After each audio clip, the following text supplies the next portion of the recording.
Hello, Commented here, another Topic of the Week video. This week I'm going to be talking about tragedy.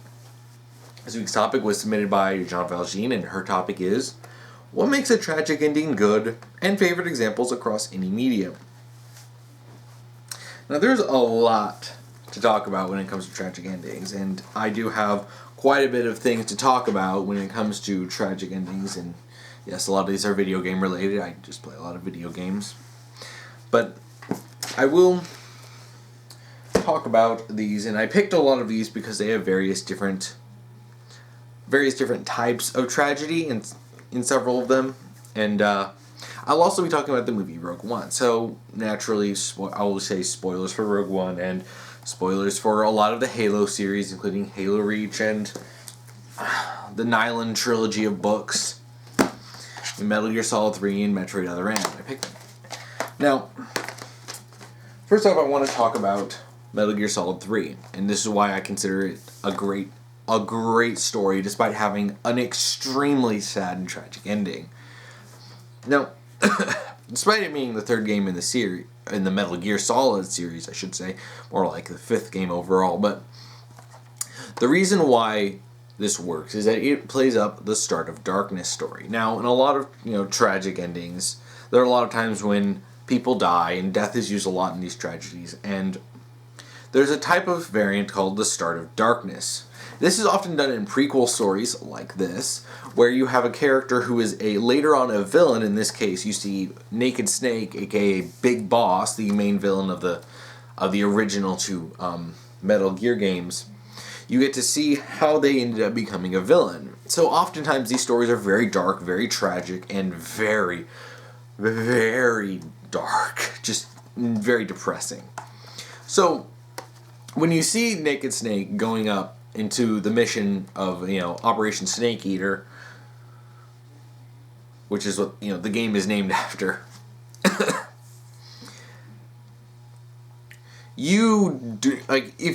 a fan of the series, going into this game that Naked Snake is not going to come out of this happy and joyful. That and even if you know the series, that what's supposed to be a simple rescue mission ends up becoming very, very complicated. And I won't get into the nitty-gritty of the plot, but I will talk about the most relevant aspects of it. He has to fight the boss, who is his mentor / best friend / mother figure. They have a very complicated relationship, especially since, she disappears and now shows up basically as his enemy.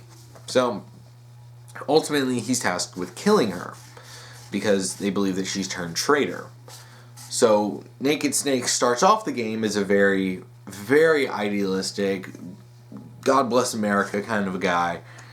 I'm just doing this for my country, it's my duty. Ultimately, becoming very disillusioned by the very end with just governments in general and the betrayal that he experienced of it. And it ends with him having to kill his own mentor. He has to kill the boss. He's rewarded for it. And he's just an empty husk of a man who he did have feelings for Eva, and even she betrays him by leaving him and basically saying, yeah, I was kind of playing you for a fool the whole time. Sorry about that. So yeah. And even though he has his whole team there with a Major Zero, Paramedic, and Sigint there, and even Paramedic obviously showing concern for him when he clearly looks unhappy winning his, whatever medal they gave him. And ultimately you find out that the bad guys won. Ocelot stole the Philosopher's Legacy, which is what everyone is trying to get their hands on throughout this entire game. He backstabbed everyone and got away with it scotch-free. So yeah, this game is depressing, but in a good way. Because playing the later games that Big Boss can't be a nice person. You can't sugarcoat Big Boss's villainy. He tries to take over the world. He wants to launch the world. He wants to, attack using nukes. He wants to launch the world into a pure, unending war. That because the only place that he and his men feel like if any place in the world is when they're fighting. So he wants to just create war so the governments could never betray them because they need their soldiers, and that they could constantly fight because the battlefield is the only place they feel alive. So you see you see the inklings at the beginning of it when Snake is ultimately experiences that betrayal and he ultimately becomes so disillusioned. And you can understand, even just playing this game without any of the other games, because the other games start kind of trying to sugarcoat Big Boss, but you can understand just playing this game why he would become the way he did. And that's what makes this tragedy so good. And, I mean, apart from it being a fantastic game. But that tragedy is not something that should happen over and over again. This being a prequel and a Start of Darkness needs that tragedy because we need setup for what we know are going to be the future games. Metal Gear, Metal Gear 2, and Metal Gear Solid could not happen without the events of this game and the ultimate downfall of Naked Snake from a patriotic soldier to a mass-murdering psychopathic warlord. And that's why this works. Now, granted, if every single game in the series was constantly doing a tragic ending, which basically the series ended up doing anyway, but that makes it so unenjoyable. Because tragic, if you have a long-running series, especially like this, especially when it covers decades of time, you can't constantly shove tragic with very little hope. It doesn't make things very fun. Now, Metroid Other M is a tragic story because, and I know a lot of people are going to be Metroid Other M. I did a whole topic video on that, the good and the bad, but the important parts of this, relevant to this topic, is the stuff between Samus and Adam Malkovich, a father figure for her during her time in the Galactic Federation, and a man who we know from Metroid Fusion, which takes place later in the timeline, is long since dead. So we knew that this guy was going to be dying at some point in this game, which he ultimately does in a heroic sacrifice. Now, ultimately, this game is super tragic. It starts off, again, in something very like Metal Gear Solid. Something very, very simple. Oh, there's a distress signal, and Samus goes and looks at it. Ultimately, she runs into Adam Malkovich and his team, and pretty much everyone dies. The only two characters to make it out alive are Samus and, you don't see him on this, but Anthony, the black guy, who's a fun character. I love Anthony. So when you're by the end of the story, basically 95% of the cast is dead. Only Samus and Anthony make it out alive. She has to face the fact that Adam, a man that she looked up to, and even if she felt betrayed by him in some ways, that she still respected him and admired him, and ultimately a man who tasked her with basically, he sacrificed himself so that she could have enough time to go and stop Ridley and basically save the world, save the galaxy and stuff. So she has to, and at this point, she's already lost, family. The Chozo are gone.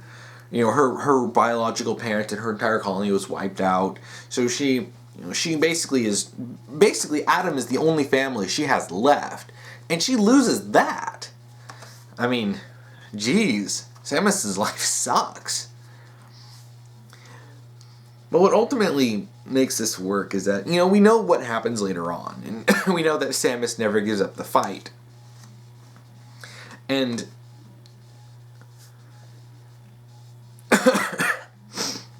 sorry, just thinking about this game is really sad. I mean, when you see, basically a lot of this plays off like a few suspense and horror tropes, actually, shockingly, where, there's someone who's killing people, and then basically there's a string of murders that's going on, and all their allies are just dropping like flies. And and like I said, by the end of it, but near the end, you only have Anthony, Samus, and Adam left, and Adam sacrifices himself, and then Samus and Anthony end up working together to. And Samus ends up, defeating the bad guys and the main boss, etc., and getting out of the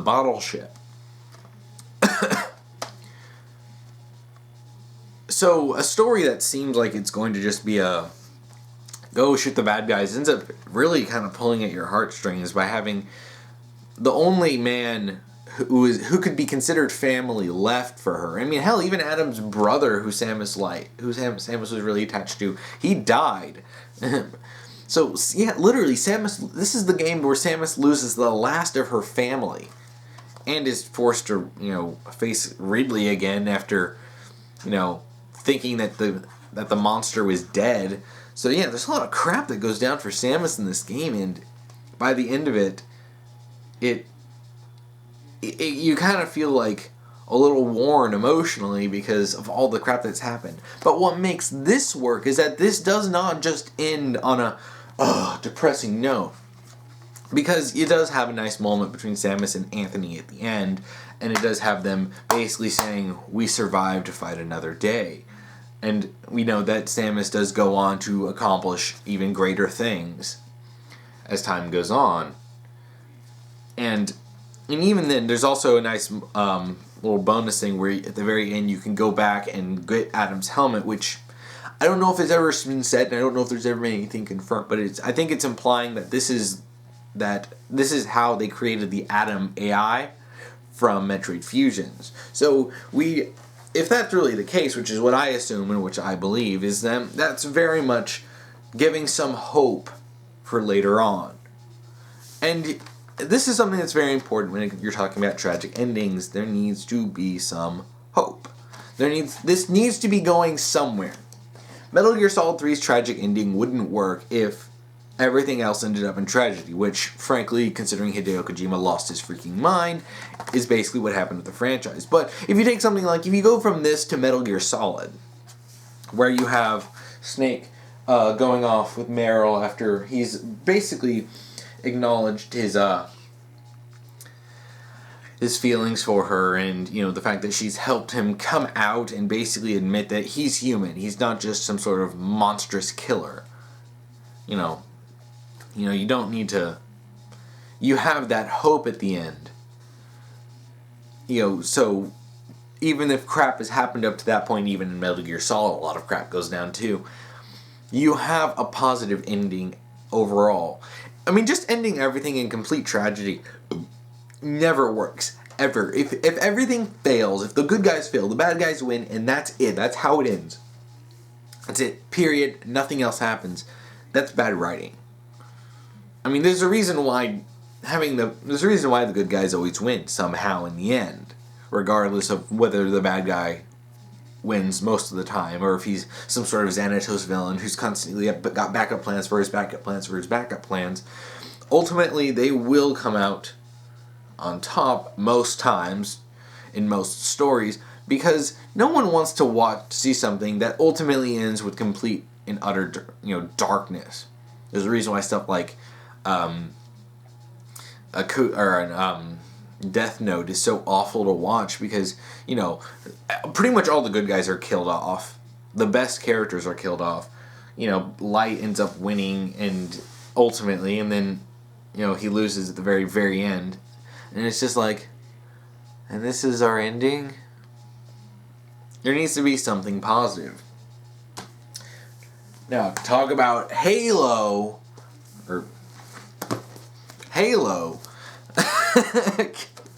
Yeah, there's a lot of dark stuff that happens in the Halo series. The reason the series is rated M. Halo Reach might be the most traditional tragic ending, and like a lot of the other ones, it is a prequel.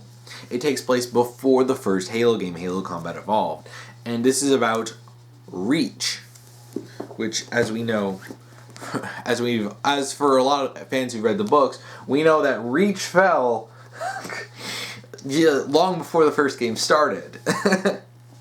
So, and it's even funny, let's think, does it have the... Yeah, it doesn't have the tagline for this, but one of the taglines they used from this was, "From the beginning, you know the end." And it's like, anyone who knows anything about the books knows that Halo Reach was going to end in nothing but horde tragedy. And yeah, pretty much everyone on this cover dies in the end. Even the main... Oh yeah, Noble Six isn't on this, but even the main character, Noble Six, dies after sacrificing him or herself. You know, their chance to get off the planet in order to ensure that the Pillar of Autumn can get out. And I know people are going to talk about the contradictions of the books, and I actually do have a lot of ideas to explain that. But that's a video for another time, and I do want to get around to talking about that. But over the course of the game, these characters die of Noble Team die off one by one. So by the end of it, most of the cast from the game has died, and at the end, Noble Six is left as the only one who's on planet defending Reach, and it ends in one of the most heartbreaking levels I've ever played. I think is Lone Wolf, where you are alone, surrounded by the Covenant right before the planet is getting glassed, which basically means, if you don't know, the Covenant basically come in and just like plasma blast the entire planet, just destroying the entire thing. So, yeah, that's dark, and you just go until you die. You can't survive that last mission. It's rough. But ultimately we know that this is about delivering hope. This is about them making sure that they can get the fragment of Cortana to the Pillar of Autumn, which is ultimately going to help in the efforts. And by the end of the games, you know that despite all the tragedy, despite all the hardships, they come out on top. They beat the Covenant in Halo 3. There's a truce. We've ended the war, and so this tragedy here doesn't mean nothing. And in fact, I'm going to bring up Rogue One here because this is very similar, and I noticed a lot of similarities between Rogue One and Halo Reach. Because Rogue One ultimately ends with, every single main character dying. Every character who was part of Rogue One dies. All of them. But despite how sad that is, they stole the Death Star plans. They got those plans to Princess Leia so that she can ultimately deliver that to the Rebellion, and that the Rebellion can use that to destroy the Death Star in Episode 4. So you know that despite the fact that all these characters in the movie die in this big mission, in this big battle on Scarif, you know that it wasn't for nothing. They didn't, their deaths, their pain, their suffering, it wasn't pointless. That no matter, ultimately, they were instrumental in the defeat of the Empire, and that's what makes Rogue One so, despite the fact that it's very sad, it's also very heartwarming. And the movie ends with, Leia saying that there's hope, and that's what the ultimate point is. That no matter the blood, sweat, and tears, there is hope. And that's what tragic endings generally work with, especially if they're prequels, as Rogue One and Halo Reach and Metal Gear Solid 3 and even Metroid Other M are. They are prequels to other stories. And sometimes sequels to others, but yada yada. Now, I do want to talk a little bit. I'm not going to go into great details about the Eric Nyland Halo books, because I'd be here all day talking about these good books. If you like the Halo series, I highly recommend getting your hands on these books. But the Fall of Reach basically ends with the Fall of Reach. The planet that Master Chief and the rest of the other Spartans trained on, lived on, this was their home, is gone. I mean, it's right in the title. The Fall of Reach. You don't even get to see it in this book. And that's one of the biggest... heck, you don't even get to see it until First Strike, was when you actually start seeing ground troops on Reach. So Master Chief, John 117, doesn't even get to see the fight, because he's on another mission. And that's pretty sad. And I'm not going to go into all these tragic endings of these But but yeah, each of these ends with, some level of tragedy. Some people died, and ultimately they make it out and they make it in, and they manage to get out, and Chief gets in, and ultimately they do end the Covenant War. So despite everyone who is lost, I mean, this is not even all the books. I still have the Cold Protocol and Contact Harvest over there on my shelf. And what makes these work, and yes, these can be very dark and very depressing, and honestly, there were moments that I'm just like, Island, why? As I was reading these. But ultimately, like Halo Reach, they work because they ultimately mean something. Every time someone died, every time something, terrible happened, and every time some sort of tragedy struck, and a setback came up, they fought through it, blood, sweat, and tears. It ultimately means something, and that's really what tragic endings should do. You shouldn't go through a tragic ending and feel like that's all there is to it. You shouldn't watch a movie where people die and go, well, they died.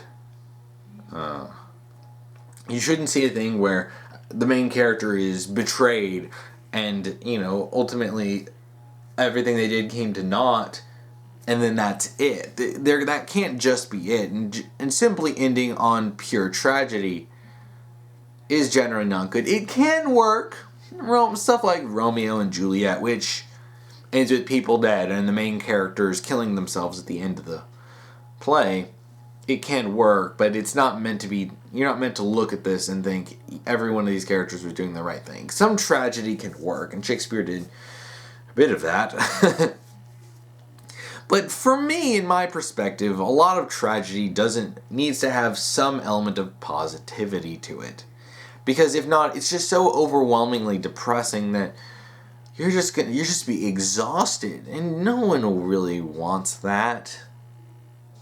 No one wants that exhaustion. And it just ultimately is just bad. And speaking of bad, this is a series that definitely did tragic endings very wrong. Because every time, starting with the fourth book, The Goblet of Fire, J.K. Rowling started doing, alright, time to kill people off, and pretty much every book after that ended in tragedy. Cedric dies in the Goblet of Fire, and Voldemort is reborn, and he's back at full strength. Order of the Phoenix ends with Sirius' death, and Harry realizing, oh crap, I just did a lot of stupid stuff. Half-Blood Prince ends with Dumbledore's death and Snape's betrayal, and oops, that's it, the Death Eaters are back. And this ends with pretty much all of your favorite characters getting killed off. And yeah, that's about it. Everyone died. Yeah, Voldemort is defeated, but every one of your favorite characters died. A lot of them straight up just off screen for no reason other than J.K. Rowling wanted shock deaths in because she was throwing a hissy fit about people using her characters. She's a bad writer. So I wanted to bring the Harry Potter series up as a counterpoint, because this is what happens when you don't understand tragedy. Throwing something dark in doesn't make you a good story. And ultimately, as we find out by the end, the price of reading these books really wasn't even worth the conclusion that we got. Because the conclusion that we got was, to be frank, awful. There's no real payoff, and by the end of it, it's basically like, hey, just sitting here to remind you that all your favorite characters are dead, and their deaths generally didn't even mean anything. So it's not like Halo Reach, where all the characters' deaths meant something. It's not like Metal Gear Solid 3, where we got to see the start of darkness for one of the series' main villains. And it's not like Other M, where we actually get to see how certain things led to future events, and we actually get to see more of the dark story of Samus, and the fact that Samus isn't just a cold-hearted, killer. No, that's not how you do things. You don't just, it's not about killing characters off. It's not just about... It's like characters die in the Halo series. And characters die in the Harry Potter series. So what's the difference between these two? Aside from being much more... one being a lot more verbose than the other. This is telling a story that will ultimately lead to a good conclusion. And even not, it stands on its own as a good story. That even by its own end, you don't feel like it was completely pointless. And then you have this, and it's like, hey, by the way, all those years you spent reading this? Pointless, because all your favorite characters are dead, Voldemort was barely defeated, and yeah, that's it. Good night. 19 years later. Oh yeah, and massive out of characterness and forced couples.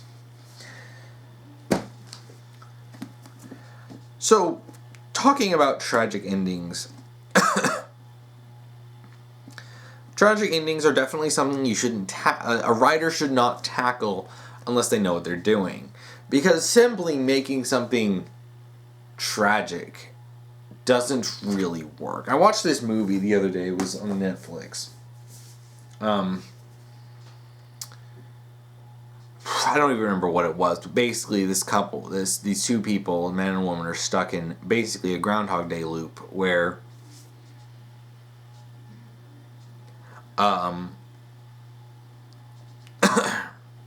where they basically are killed over and over, and they're trying to figure out this big, conspiracy. And finding out that ultimately a lot of what they've been doing is led to naught. And then it ends with them basically saying, okay, we're going to try again, and this might work, and then it ends. Apart from being entirely unsatisfying that we didn't actually get a real conclusion, all that tragedy that's been going on ultimately just kind of felt like, oh, well, okay. And that's a big problem. Tragic endings need to have some sort of balance to them. There needs to be there needs to be a good story behind it. And two, there needs to be something to balance the darkness out. You can't have complete unrelenting darkness, because if you do, then it's not, for the audience, the investment is not going to be worth it, because you're just going to be going in saying, it's so dark, and, well, it's just dark, and, man, now I'm depressed after this. And, you don't want that for your audience. Even Metal Gear Solid 3, which doesn't even show the hope that is ultimately going to happen in a later game. It doesn't show Big Boss's defeat.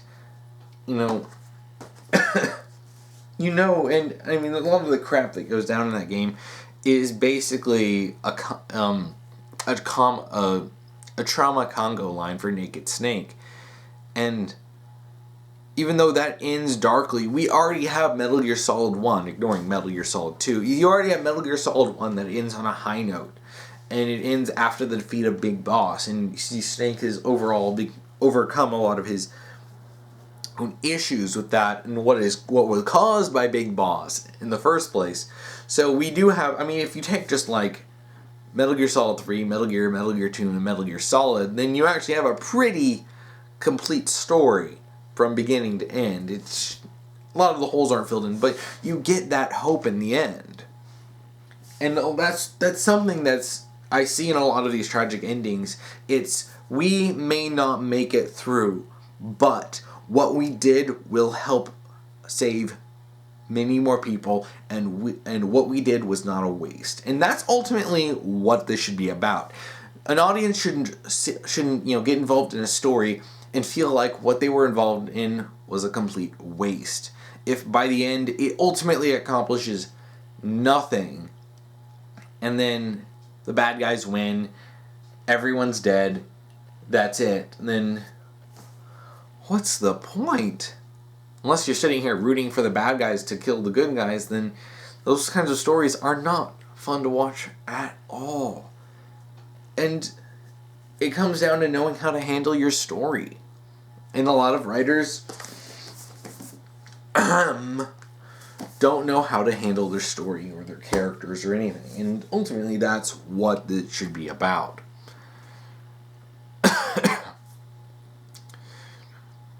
It's just like death overall in general when you're writing.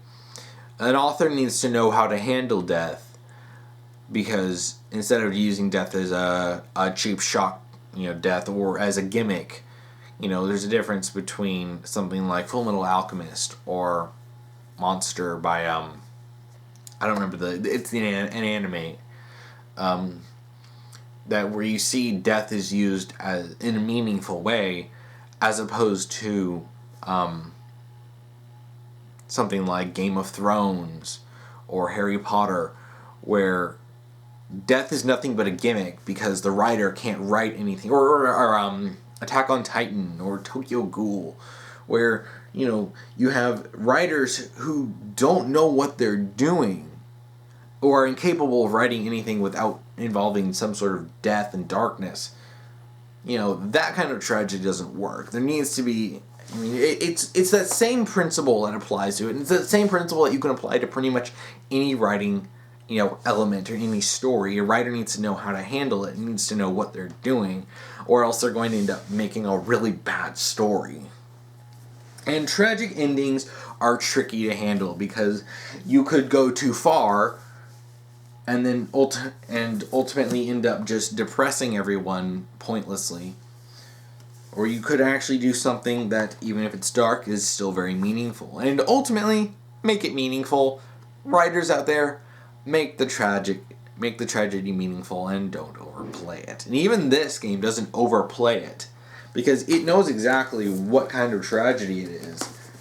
And you're not even really supposed to, agree with Big Boss ultimately, but you can understand where he came from.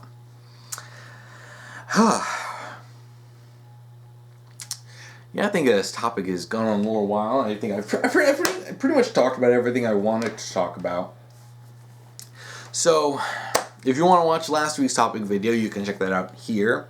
If you want to watch next week's topic video, you can check that out here when I get that done. If you want to submit a topic, if you're on Tumblr, just send me an ask and do topic : whatever topic you want me to talk about. Or if you're on YouTube, you can simply comment below and make sure to follow the rules that I'll be posting down on Tumblr and on YouTube. So, thank you for watching.